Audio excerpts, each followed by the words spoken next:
Hello, Brad Scheelke here at Conversations with Mormons. Today we begin a new series called Opening Eyes to Life. We'll look first at the Apostle Paul's encounter with Jesus, where Jesus told Paul to open people's eyes. Many Christians have told me that it's not our job to open the eyes of people we witness to. Paul disagrees and says that it is our job to open eyes. So is Paul right or wrong? That's what we'll explore today. Near the end of his life, Paul was brought before Festus, the Roman governor of Judea, modern-day Israel. Festus was new in the job, and Paul had been in prison for years in protective custody because the Jewish leaders wanted to kill him for preaching clearly that Jesus fulfilled the old Jewish religious sacrificial system. He did this by dying on the cross and rising from the dead to be the King of righteousness, having put away all sin by the sacrifice of himself. This made obsolete their old religious system of self-righteous religious duties. They loved self-righteousness and hated Paul. This puzzled Festus. He asked Agrippa, the Jewish figurehead king, to help him understand the situation. They called a large council of civic leaders and invited Paul to tell his story. You can read about this in the Bible in Acts chapters 25 and 26. Paul tells of his training in the strictest Jewish ways and how he became aggressive in persecuting Christians, traveling far and wide with the authority of the Jewish leaders to lock up Christians in prison and put them to death if necessary.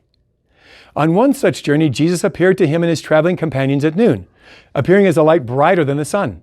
Paul fell to the ground blind and asked the speaker's name. The voice declared, "I am Jesus whom you're persecuting." It was at this point that Jesus then gave Paul his life's mission.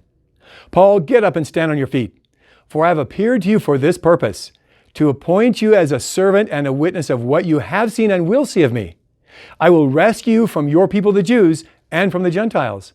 I am sending you to them to open their eyes so that they may turn from darkness to light and from the power of Satan to God, so that they may receive forgiveness of sins and a share among those who are declared righteous, or literally sanctified, which means to be made different, by faith in me."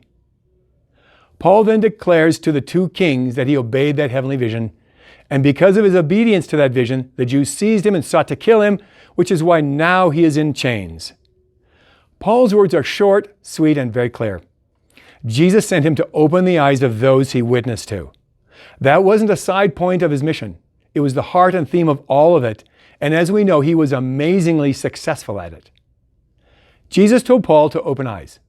Do those words apply only to Paul or also to other Christians?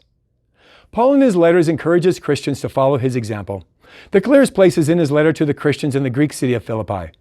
Paul writes in Philippians chapter 4, verse 9, "Whatever you have learned or received or heard from me or seen in me, put it into practice." That word whatever is all-inclusive and thus includes opening eyes. Because of that, let's join the Philippian Christians in imitating Paul and embrace opening eyes as a beautiful mission in life. The point of this episode is simple. It was Paul's job to open eyes. It is my job to open eyes. It is your job to open eyes as a Christian witness. For me, it is an effortless and delightful joy to open the eyes of hundreds of Mormons yearly. You can have the same joy with people around you. Next week, we'll explore what opening eyes is about and how to do it. Until then, why not read our two passages to see if Jesus really did say those words to Paul, and if Paul really did call other Christians to follow his example in opening eyes. Check it out for yourself. And then why not join me in thanking God for sending Jesus Christ to die in your place to give you the joyful privilege of opening eyes to life. Welcome to the conversation.